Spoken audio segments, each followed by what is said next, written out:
Hey Flippers, welcome back to another video. If it's your first time here, I want you to go ahead and hit that like and subscribe button. If you're returning, welcome back.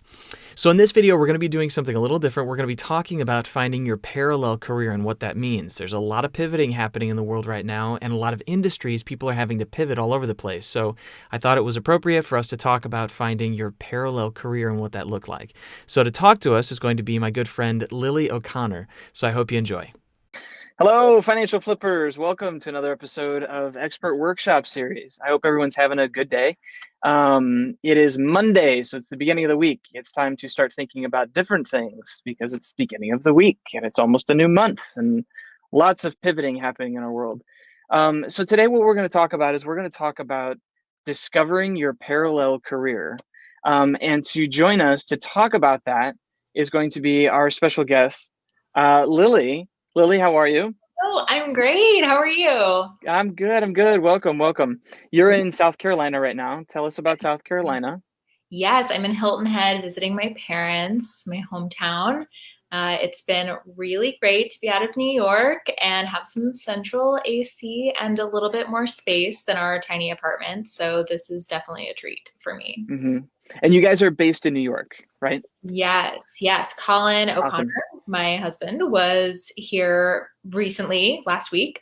hmm Um, and yeah, we live in Astoria and Queens together. And we both decided to take a month to go to our respective hometowns and escape the city for a little bit. So it's definitely been nice. Awesome. Not a bad idea. So, talk to us a little bit about this parallel career. Give us kind of an overview of your story and how you ended up where you are talking about parallel careers and actually teaching that to people. Absolutely. So, parallel careers it's been a slow journey for me, actually. I first heard about the concept of a parallel career from a woman named Melissa Robinette, who is brilliant. She has a program called The Biz of Show, which I took with her. And she mentioned parallel careers because The Biz of Show was her parallel career. She was an actor and still is. And the Biz of Show was something that she created to be a parallel source of income for her in times when acting wasn't paying the bills. And it was something that aligned perfectly with her skills and just who she is as a person. And I was so fascinated by that concept that an actor could have something else outside of theater that sustains them and fulfills them and supports them financially. And, for me, I had always kind of grown up with the advice, if you can do anything else, do that instead. So the idea of an actor having something else that they do also was mind blowing to me. Mm. So I was still resistant and I ruminated on it. I was like, well, it works for Melissa Robinette, but I don't know if it works for me. And the longer that I was in a career as an actor, the more I realized that coming back to a restaurant job after every contract was not sustainable. It was not going to be the thing for me. I didn't want to be doing that when I was in my 30s, not to mention 40s, not to mention 50s.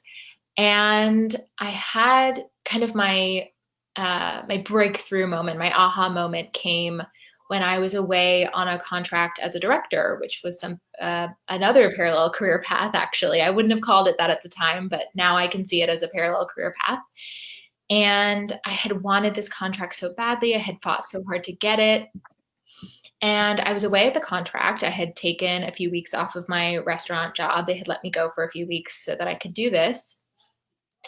And I spent the entire contract dreading getting back to New York and having to return to my restaurant job.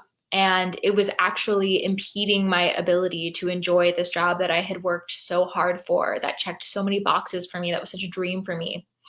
And I realized then and there that this life of the survival job was no longer acceptable to me, and it was not the way that I wanted to continue my career path. So at that point, I got really curious about, like, oh yeah, remember parallel careers? Remember when Melissa Robinette had talked about that?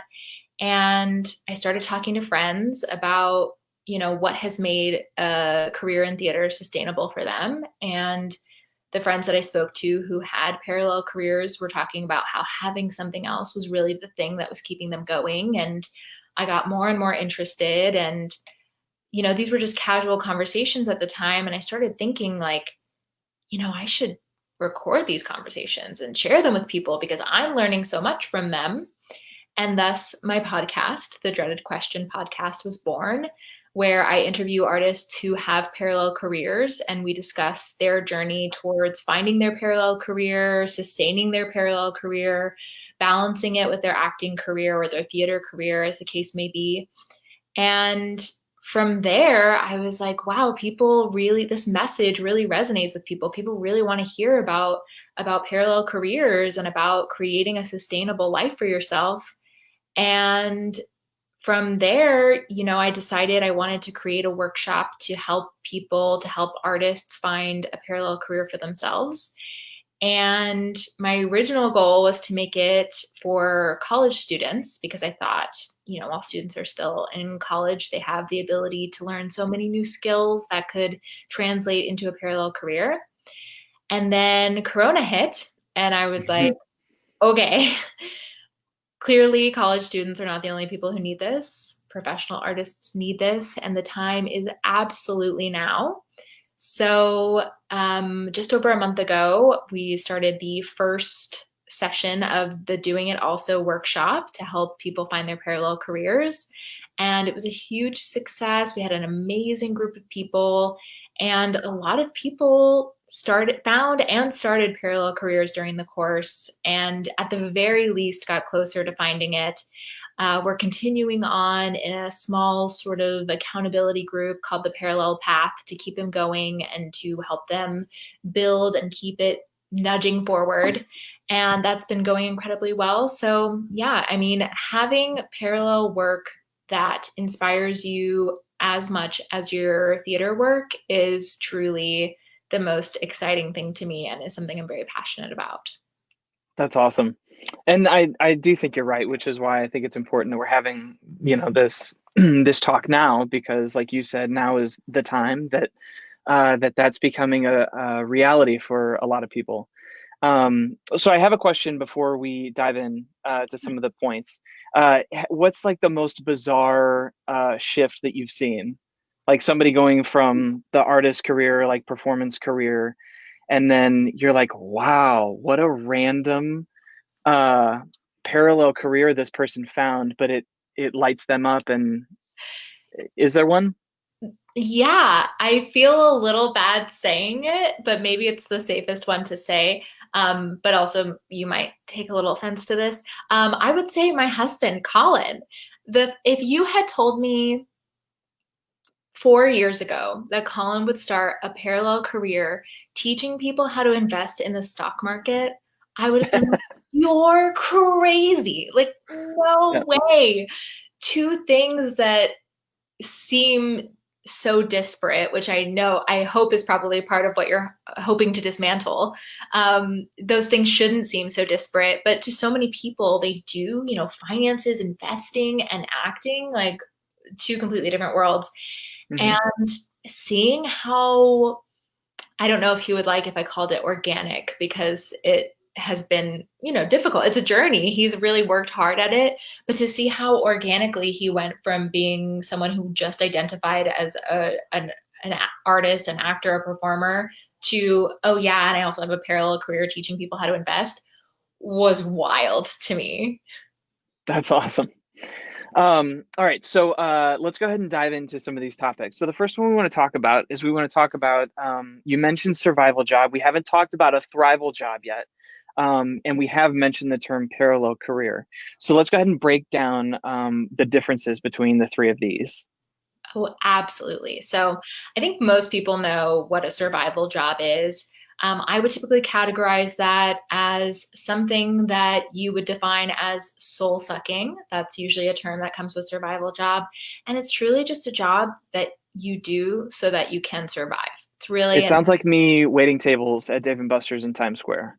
oh, that might be the most like epitome example of a survival That was the ever. definition of soul sucking. If you look it up in the dictionary, a picture of me waiting tables at Dave and Buster's is right there. Yeah, I think if the job's in Times Square, it's probably a survival job, like pretty safe bet. Except Yeah. maybe Ellen Stardust. I know some people love Ellen's. Um, it's a job that you just do because it pays you enough money to live. And for me, that's not a high enough bar for any of us as actors, artists, however you define yourself. You deserve more than a survival job. That's not to say that serving or, babysitting, so many of the things that we think of as survival jobs, they're not inherently survival jobs. There are people for whom those jobs are not survival jobs. And we can talk about that a little bit more, but it's not what the job is necessarily, it's how it aligns with you. So I like that. yeah, it's certainly no judgment on any servers or babysitters out there. Well, no, and it's important to just note that everybody has a different path, and some people's path is one that you are like, nope, I don't think I could do that. Right. There's certain jobs that I don't think I could ever do, but it doesn't mean that somebody else can't enjoy doing that too. Right. Sorry. And it's probably a good thing, because why should you be taking up that job when someone else would love that job? So we also discussed a parallel career, which typically, but not always, but typically is an entrepreneurial pursuit because it's a job that is perfectly aligned to your skills and your purpose. So who you are, the change you seek to make in the world, what you do best, and what you have to offer. These can be things like the example I used, Colin and the Not So Starving Artist, what you're doing. This can be things like Melissa Robinette's Biz of Show. It's something that you create in parallel with your acting career, not something that you do instead, that provides you financial stability or security of some kind, support, and is fulfilling to you in some way, something that's perfectly tailored to you. Like I said, it's typically an entrepreneurial pursuit, something that you're creating, like a small business for yourself, but can be an established job. You could find an organization that's perfectly in alignment with your values and who you are and the change you seek to make in the world, and who's able to offer you the flexibility that you seek because of your acting career. And that could become a parallel career for you.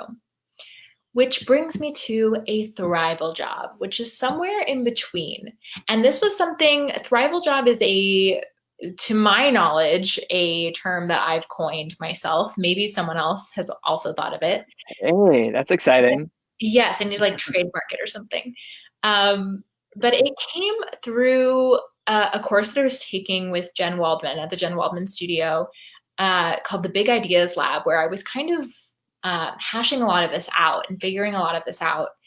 And I was just talking to her about it, and I was like, I just feel like there's something in between. It's not a survival job or a parallel career. There tends to be something in between.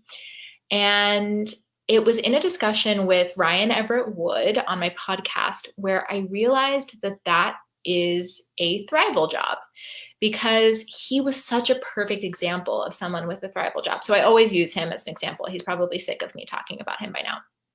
But he has a parallel career called the baking sitter, where he babysits kids and helps them learn how to bake. It's brilliant and adorable. And he realized he wanted to feel a little bit more confident or a little bit more validated in his baking skills. He was, I guess, what you would call like an amateur baker, but someone who had always baked growing up, very skilled, very talented, but doesn't have any sort of certification or qualification in it. So he was considering going back to school or going to culinary school, but that's very expensive and it's very time consuming. And the programs that he was looking at were outside of New York, and it just felt like kind of an interruption to his life. So we ended up stumbling upon what I later learned is someone else's parallel career, which is meal prep chef in New York, which was started by an actor. And it was an opportunity for him to basically be a private meal prep chef for someone. So he would go into people's homes and be a private chef who meal preps for them for the whole week. And he got to practice his skills as a chef and a baker, improve his skills, get paid to do it instead of paying to do it, and continue to audition and live his life as normal. He knew and confirmed that meal prep chef wasn't an end all be all for him. It wasn't going to become a parallel career necessarily, but it was an amazing thrival job that allowed him to thrive and cultivate his skills and grow and learn in a position in which he was being paid that then ultimately fed his parallel career. So a thrival job, sorry, just to state it more explicitly, a thrival job would be a job that is established enough that pays you and allows you the opportunity to cultivate and grow skills that could then feed into an ultimate parallel career. Gotcha. And that's all I wanted to clarify. You saw me like start to talk, and that's all I was doing. I was just clarifying that the end goal is trying to find some kind of a parallel career that aligns with you kind of perfectly. And then the first step to get there is just, okay, well, I have to make ends meet and a survival job. And then we get into, okay, what is something that is in the same field, same arena, same ballpark, like you said, and that would be the thrival job. So that would be the next stepping stone to get us to that parallel career. So Yeah. how do you define what you do first? Do you define like your purpose first? Do you define your ideal parallel career first, or how do you go about finding the avenue to the thrival job? That is such a great question. I do want to clarify first, though, that in my ideal world, survival jobs would be gone. In my ideal world, we don't need a survival job at all. I believe that to replace a survival job, you could really go for the thrival job. Even if you don't know for sure what your parallel career might be, the thrival job would be in that case, if you don't know what your parallel career might be, a thrival job would be something that interests you. It's not a default. It's not, I'm an actor, so I have to be a waiter. It's something where you pursue It that. enhances you. Yes. Oh, in some way it enhances you. Yeah. Yes. It enhances who you already are and cultivates who you want to be. I love that. Enhances you. So I just wanted to clarify. I've talked about it before. There's a book called Your Money, Your Life by Vicki Robin, and she talks about time being the only source of like currency we really have in life. And she refers to it as life energy.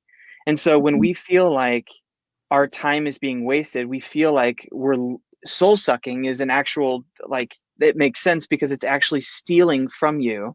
It's stealing your life energy because you have a limited amount of life energy. You do. You and I do. And so when we give that to somebody for compensation, we're trading our life energy for something. And so being more purposeful with that transaction, if you will, being more purposeful with that time that you're giving, you want it to enhance you. You don't want it to take from you. You want it to be some kind of an exchange that you get something from. Yes, that connection to soul sucking is huge. Yes, that's why it's literally sucking your life energy. Yes. Ooh, Yeah. I love that. It's how I feel about debt too. I feel like debt, you feel like it steals from you and your time isn't yours. Like when we were paying off my student loans was the last big one. It felt like my life wasn't mine, but I was working for something that I signed away so much of my life energy, my future life energy, back when I signed those initial student loan papers. And so I had to give all that back. I had to give that time back. Somebody says, this is the most valuable asset. Yes, preach. I don't know who that is, but we're preaching. It's so true. So let's keep going because I don't want to take away from you. Keep going. So we're talking about the transition of getting to that parallel career. And the first thing to do is just kind of do away with the survival job if you can, and aim at finding that thrival job that aligns with something that enhances you in some way. Yeah. And yeah, you asked kind of what that first step is, and you sort of mentioned purpose. And a really interesting thing that came of the first round of the Doing It Also workshop was the people in that workshop who had done a why discovery, which is basically a discovery of your purpose. It's through Simon Sinek's framework, Start with Why. The people who had figured out what their why is and what their purpose is had a much easier time honing in on their parallel career, because your purpose, your why, is not centered around what you do. It's centered around who you are as a person, and it applies to everything that you do. So it's already removed that identity of, well, I'm an actor. That's not part of your purpose. That might be what you do to serve your purpose, but it's not your purpose. And so Mm. that inherently allows you to think with a slightly more expanded view of yourself when you're not so zeroed in on, I'm an actor, that is what I do. If I could do anything else, I should be doing that instead. When you're able to remove yourself from that a little bit, you have an easier time. And having a sense of your purpose in general gives you a lens through which to see the world. And whether that be the job that you're doing or what you're eating for breakfast, it's a lens to look through. It's a way to make sure that your decisions align with your values. So I definitely, I think we all found that having a purpose, knowing your why, absolutely made the journey towards finding your parallel career easier, for sure. Sure. And we talk about that in in finances too. If you're Yeah. aiming for financial goals, if you don't know what it is that you're aiming for, your purpose, your why of getting there, then you're not going to go anywhere. You're just going to kind of stay where you are because you don't you can't see where it is that you're going or where you want to go. It doesn't mean And anything. I think that it applies to, like you said, I think it applies to finding a career in some way as well. You want it to align with you. You don't want to be defined by it. Um, yeah, we want to define ourselves instead of letting everyone else define us, I And it's think. hard to remove that once you have it.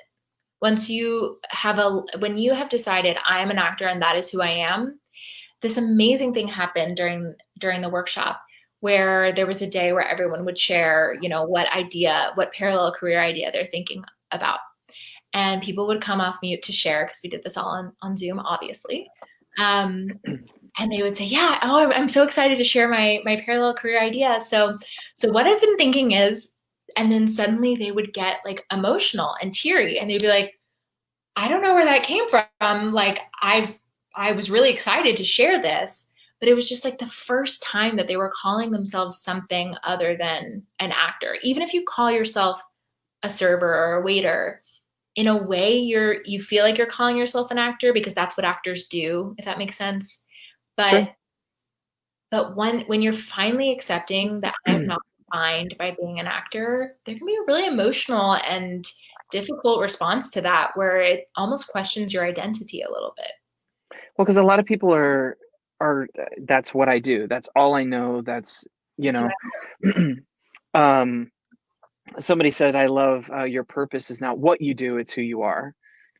am. And I think I absolutely agree with that. But that takes us into kind of our next question that I want to go into. So, why is a thrival job or a parallel career good for your bank account? How could it be good for your bank account?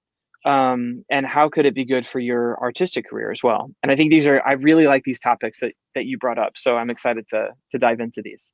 Yeah. Well, I would definitely love your thoughts on this as well as someone who's, Nope, nope, walking the I talk. refuse. I'm a No, podcast go for it. host. I'm used to asking other people questions. Um, I just can't, I don't feel like I can overstate the value of a parallel career or at the very least a thrival job because I mean, it's good for your bank account in obvious ways, right? Having something concrete that you're doing all the time that's not contingent on whether or not you have a theater job, something that's constantly afloat and sustaining you, that you're constantly working towards, rather than, oh, when I'm not in a show, I'm a server at some restaurant and there's no room for growth. There's no opportunity to get a raise really, unless you just happen to get more tips. Um, that is not going to sustain you as much as having a consistent parallel career that you could even design to be able to continue to do even when you're in a show, so that you have two sources of income when you're in a show, not just the sometimes measly, sometimes okay paycheck that you're getting in a show. That will keep you afloat and that you can actually have something that's a little bit more concrete so you can more easily achieve your financial goals. So financially, to me, it's a no-brainer. Your artistic career is where I feel like people really push back. Mm, if I'm focused on something else, I'm never going to make it in theater. If I can do anything else, I should be doing that instead.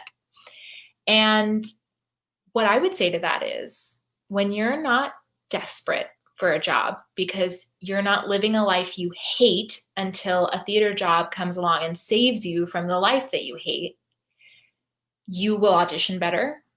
You will enjoy your contracts more. And honestly, you can be more particular. You don't have to take that $300 a week job in the middle of nowhere doing a show that you're not interested in a role that you're not interested in, because you're desperate for money and something that doesn't entirely suck your soul. And Sure. so, yeah, it will make your work as an artist more why aligned, more purpose driven, more values driven. And again, you'll audition better because you're not walking into the room subconsciously saying to the people behind the table, save me from the life that I've created for myself because I can't work another day in this restaurant. Mm. And that's not nearly as attractive from behind the table as someone who comes in and says, I'm fine. My life is fine. I'll be fine if I don't get this job, but I want it because here's what I have to contribute to the story you're trying to tell, not save me from this horrible life. I love that. I've heard, I don't know if you've heard this. Excuse me, it's got to be the tangerine LaCroix. It's the first time I've had it. I've heard that if you're trying to decide a job or whether to take a job, we're talking performance based, but we might be able to apply this in a different direction. That there's like the three P's. So you've got the people. So whether that's like the theater or the director you want to work with, or there's somebody else in the cast you want to work with, the production or the credit, is that a show that you really want? Is that a theater you really want on your resume? And then the pay, and it Mhm. has to check at least two of those boxes. And I had a good friend and mentor say that you want to feel like you're growing where you are. And I mean, I can only speak personally, but in the survival jobs that I had in the city, I didn't feel like I was growing at all. I simply felt like I was surviving. I wasn't thriving. Right. I made good money, but I was pretty miserable in that job. Yeah. I have heard that, but I've never heard it stated in that way as like the three P's. And I actually learned that from Melissa Robinette, who I spoke about earlier. And yeah, I mean, to me, the thing is, it seems like a no-brainer. Like, yeah, any theater job that you're going to take should be two out of the three of those things. But when you feel like you're just barely surviving, you're not anywhere close Mhm. to thriving, and you don't love the job that you're in, you would take a job that is one or none of those things just because, Oh, absolutely. yeah. Because it And takes you away from, like you said, it takes you away from that life that you just don't want to be away from. Now, on the flip side, if so we're tying this into finances as well, but part of being financially stable, I think, is you being in control of your money. Like, stability is on you. It's not on your job to provide you stability, right? We want to be in charge of our lives a little bit more. Um, yeah, and I completely forgot where I was going with that. But it was but we're brilliant. just gonna we're just gonna keep going. But you want to have control over what you can control. And so if it's within your power to find something that more aligns, then you want to do that. But also being in control and having that kind of thrival job that you feel more fulfilled by allows you the opportunity, because it opens up options for you, right? If you're financially stable or secure in that, um, it opens up options to be able to say, I can take that $300 job because I really like the people and I really like the show. And I really want to do that because it would be fulfilling for me to do so. Whereas if I was in a survival job, just barely scraping by in the city, which I had done, and offered a job that was $250 a week, which, you're offered even as equity, and you're like, Yeah. I can't take that. I can't, I Yeah. can't pay my bills on just that. And so we Yeah. feel a victim to the situation that we've kind of created. Right. Um, and so this is part of finding our way through that, because through that there's no growth if we go past it, if we just try to avoid it. The growth is going to happen if we actually go through it. And so I think that it's super important. So then let's talk a little bit about how do artist skills translate to industries outside of theater? I mean, I know that what we're talking about is kind of related, but it's different. And but how could they possibly translate out of theater? We've talked about like resumes and how the vernacular has to change if you're going from somewhere in theater, your theater resume. You can't just hand that to Microsoft and say, "I'd like to work for you." You have to change a couple of the words. Yeah. But how do you find the artist skills translate? Yes. Well, yes. First of all, with what you just said, absolutely. You have to know who is your audience, who are you talking to, and what language did they speak. I'm currently taking a course called the Alt MBA, which is a course designed by Seth Godin, who is a thought leader that I absolutely am obsessed with and follow. And this course has been so illuminating. And one of the really illuminating things is that, wow, our skills are valuable and they're valued. We don't have to convince people that they're valuable. We just have to say it in the right language. But once they understand what we're saying, they'll be like, oh yeah, totally valuable. One of the people that I've worked with in this course is a wonderful, brilliant engineer. He's German. He lives in Canada. He owns like an engineering company. I mean, we couldn't be more different. And he's talking about wanting to be a better leader in his organization. And he's talking about how he has all of the hard skills. He knows all of the things. He can answer all of the questions for his employees. But what he lacks is vulnerability, the ability to be vulnerable, and empathy. And I was talking to him about my frustrations and trying to translate my offerings to the business world. And he was like, I know you feel like you have all these knowledge gaps, but you can learn those so easily. Like for me, where do I learn to be vulnerable and empathetic and creative like you? Like there's no course for that. And it was just this huge aha moment for me that like we spend so much time around other artists that we think, oh, everyone's able to be vulnerable. Everyone's empathetic. Everyone is creative. But that's everyone in our communities. It's not everyone in the world. Right. And, whenever I talk about empathy, especially as it relates to parallel careers, again, the two big skills that artists can say that they have are empathy and creativity. And like you were saying, translating those skills, creativity, the business word for creativity is innovation. And every major corporation right now. Yeah. That's a big one at Disney, I know. Oh, I'm sure. Yes. Like they're Imagineers, like that's innovation. That was like OG innovation.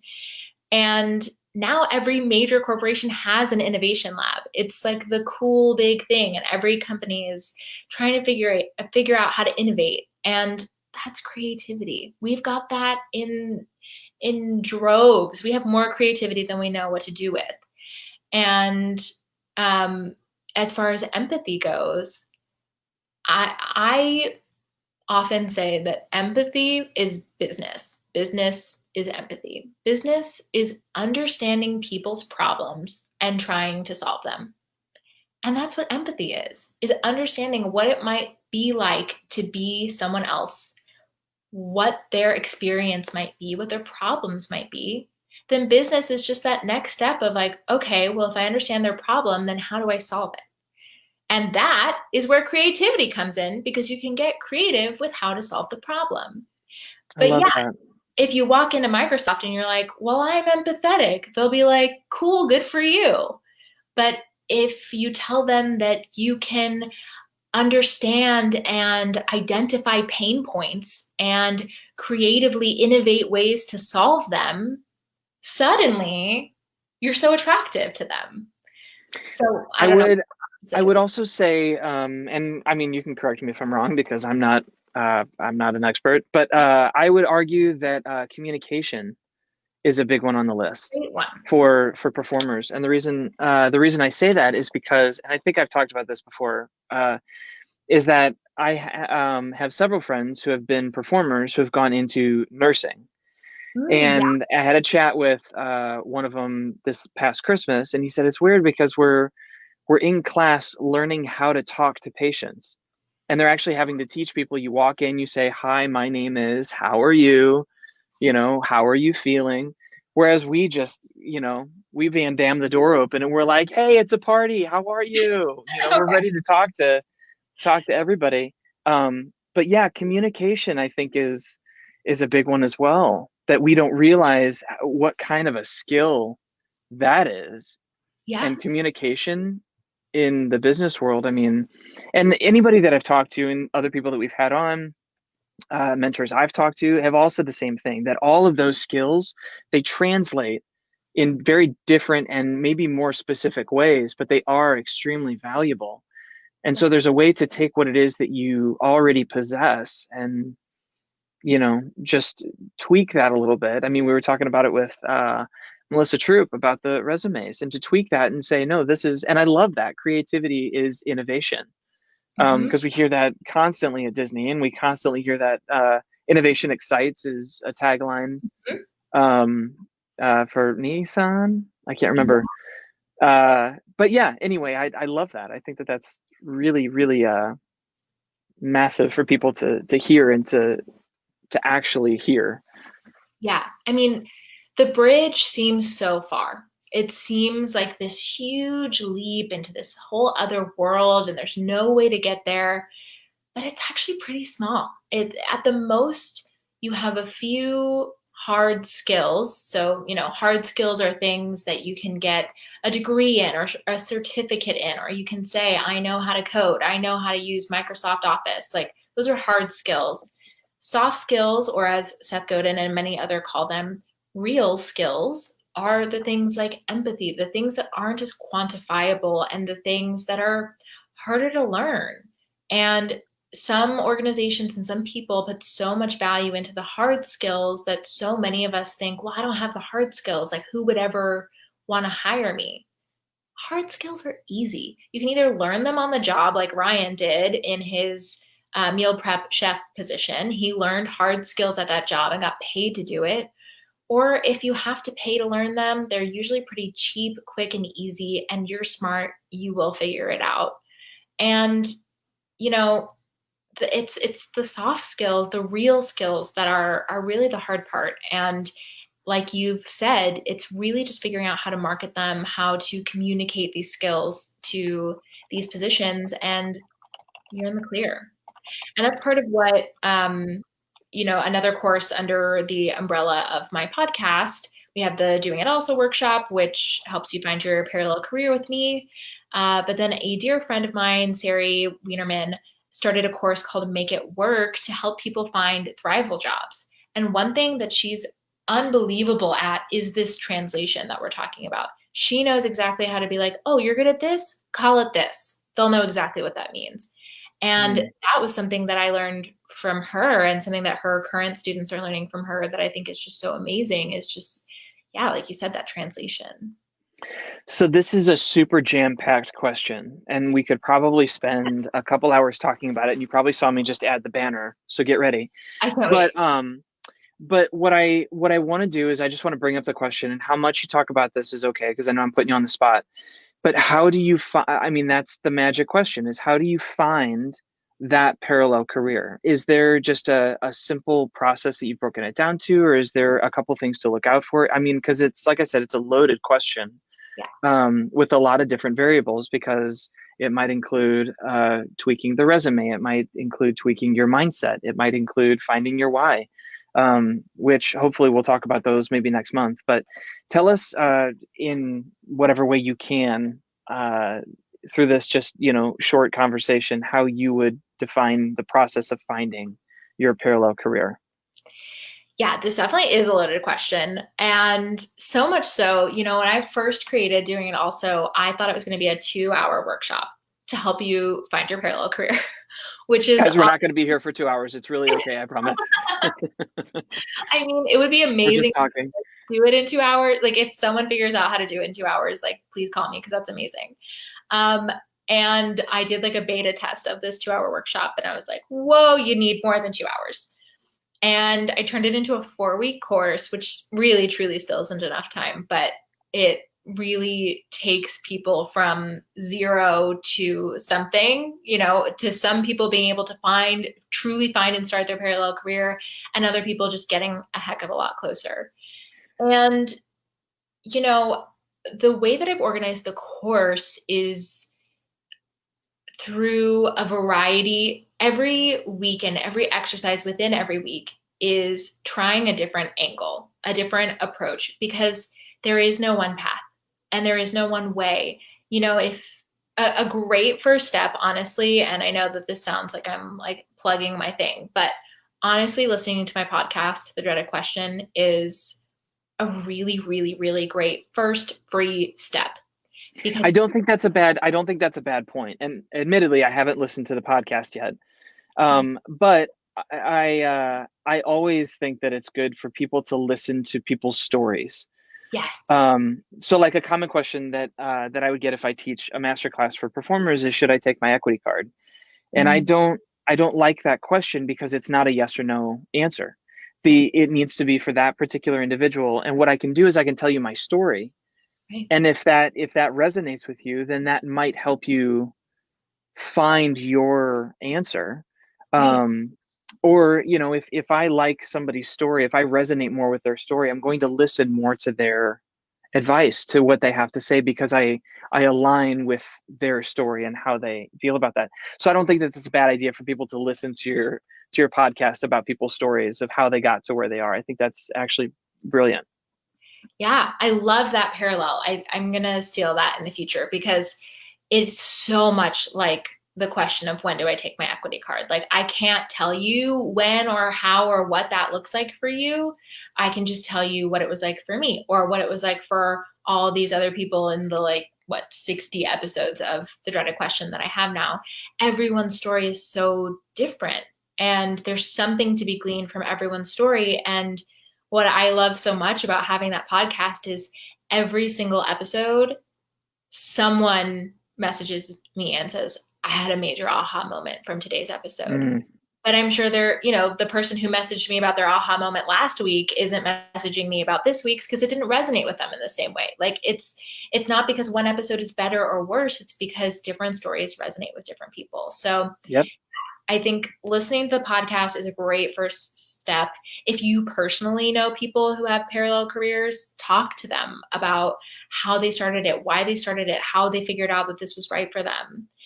And then I also think, looking at one question that I ask in the course, and I think it's a big one, is, what do people come to you for? Just on a personal level. What do people ask you? I think you define that as, and I can't remember who coined this phrase, your natural genius. Whoever defines it as, what is your, finding your natural genius? And it's kind of writing out, if you had to ask your closest friends and family what you're good at, let people around you tell you what they see in you to help you. Yeah. Absolutely. And that's a great, exercise. That's a great thing to do. And, what would the thing be that someone would be like, oh, you gotta go to Kyle for that? Like, what is that thing? And that I is, don't know. I don't know why anybody would come to me. Well, maybe that's why you ask friends and family, because they have a better perception of it. But they have to answer, and they have to be nice. Friends and family. Exactly. But they'll also be honest, and that's really what you want. You want people to be honest and tell you what they would come to you for, honestly. Absolutely. So kind of the last thing that we want to dive into is this idea of building a platform, which is kind of a bonus topic within all of this, finding your parallel career. So talk to us about why building a platform is important. There's all different ways to build a platform, whether that's on Facebook or Instagram or TikTok. I mean, people are making tons of money on TikTok now. But yeah, talk to us about platforms. Platforms are amazing and potentially insidious, but the amazing thing about this time is one of the major, not, I don't want to say like pushback or excuse, but one of the things people would say to me is, yeah, I know I need a parallel career. I want a parallel career. Like, yeah, maybe once I'm on Broadway. And I think it comes from this need for a platform, this need for the kind of legitimacy, or to be able to say, well, I really am an actor because I was on Broadway. So, even if I have a parallel career, I really am an actor. Or again, like I said, it just kind of gives them that legitimacy and they feel like they have a platform to stand on and that will speak for them. But now it's not worth waiting for right now because it doesn't exist right now. Well, and And I also think it promotes the wrong mindset, as we were talking about earlier, because now you're letting the job define who you are. When my wife and I first decided to move down to Florida, she asked, I mean, we were in our apartment and she's like, what are you afraid of talking about? What do you not want to talk about? And I said, I guess I just don't want to talk about leaving the city. And it was the first time that I'd verbalized, I don't want to talk about leaving the city. But the reason I didn't want to talk about it is because there's a stigma that comes along with people that leave the city. So if you're in New York and you're waiting tables and auditioning, you're not performing, you're a professional actor. But if you right, move to a place like Disney World and you're working at Disney under an equity contract, making a living, providing for your family, you're not a professional. mm, But nobody else defines you. You right, define you. We only choose how much and I have a problem with this, as I'm sure other people do too. I have a problem with putting weight into other people's perception of me and mm-hmm, the wrong amount of weight into that. Not just my friends and family telling me honest thoughts and opinions. It's putting it into strangers, into these stigmas that I never came up with, that right, just kind of exist, that I accept as part of as my definition. And I think that that's a dangerous mindset to head into. right. And these kind of phantom opinions, because as an artist who lives in New York, like I don't feel that way about artists who work at Disney World. And, to Well, me, thank you. that's a professional, but it's so funny that we decide to tell ourselves these stories that this is what other people will think of me. And you're thinking of the people in my exact demographic, and I'm like, I'm in that demographic, and I actually think that's awesome, and you're totally a professional. So it's, yeah, I mean, it's a complete waste of time, and it's a complete excuse. And right now, we don't really have the luxury of those excuses, which is the magic of this time. But going back to the platform, for me, what a platform really is, so building your own platform, like a podcast or a YouTube channel or a blog or an Instagram account or a Facebook group, whatever it is, that is sort of your calling card. It is your opportunity when someone says, who are you and what do you do? What do you believe in this world? It is a body of work that you can share to show someone who you are and what you do and how you do it. You can tell people about it all the live long day. You can say, oh, yeah, I'm really passionate about parallel careers. I think artists have valuable skills that need to be utilized all the time, not just when they're in theater, not just when they have a theater job. But it's so much more impactful and powerful to say, oh, you want to know what I'm about? Here's my platform I built. Here's 60 episodes of a podcast that I did. I believe in it so strongly that I invested the time, effort, and energy to create this thing that you can consume for free. And that's to me why waiting to do that, waiting until someone else says, well, you can stay on this platform if you want. Like, no, build it yourself. You have the opportunity. You're smart enough, you're aware enough, and you have purpose and drive and intention. All you have to figure out is what do you want to say and where do you want to say it? And then you just have to do it. And then when you're looking for a thrival job or looking to start your parallel career, you have this whole support system behind you of you want to know what I believe, you want to know what I would do, here it is. I love that. I love that. I think you're absolutely right. We're gonna go ahead and just tell people that if they have questions, if they're watching, to go ahead and drop those questions now, and we'll get to those. But the question I have for you is just about what we were talking about platforms. Mhm. What do you tell people, or how do you talk to people who? Because I've dealt with this too. Just actually putting your face on a platform into the public ether that everyone and anyone can consume and say whatever they want. And as somebody who struggles with perception and what other people think of me, um, how do you advise going into building something like that that is so public and so vulnerable? I mean, it's something we understand vulnerability, but we understand it through the lens of a script. We understand it through the lens of a character. Right. Um, the putting the face on, but this is just it's you. It's just you out there. Yeah, it's you and it's your thoughts, ideas, and beliefs. I think one of the biggest misconceptions about actors is that we're all great at public speaking because Oh, we do that, but we don't do that because public speaking is, delivering a speech is delivering your personal thoughts, feelings, and opinions through your personal lens, voice, body. That's not what actors do. Actors present other people's thoughts, feelings, opinions, and stories through this lens of a character, through the voice, body, and lens of a character.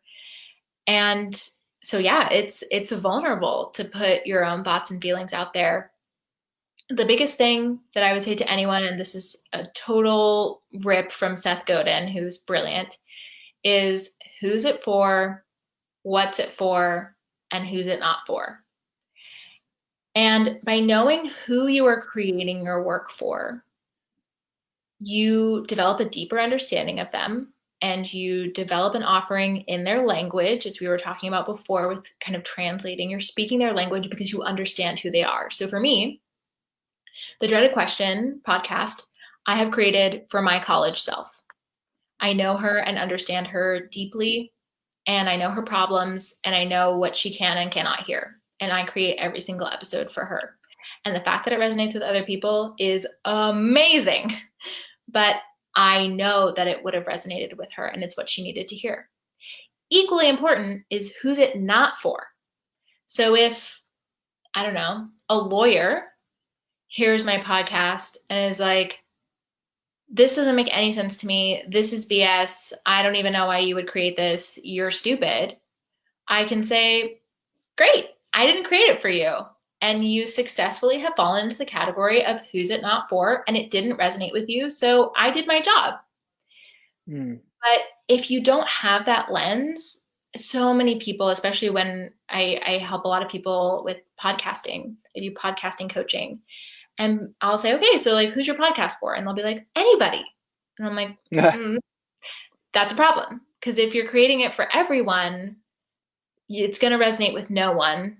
And all of those no ones are going to have an opinion about how it doesn't resonate with them. And each one of those opinions is going to be devastating.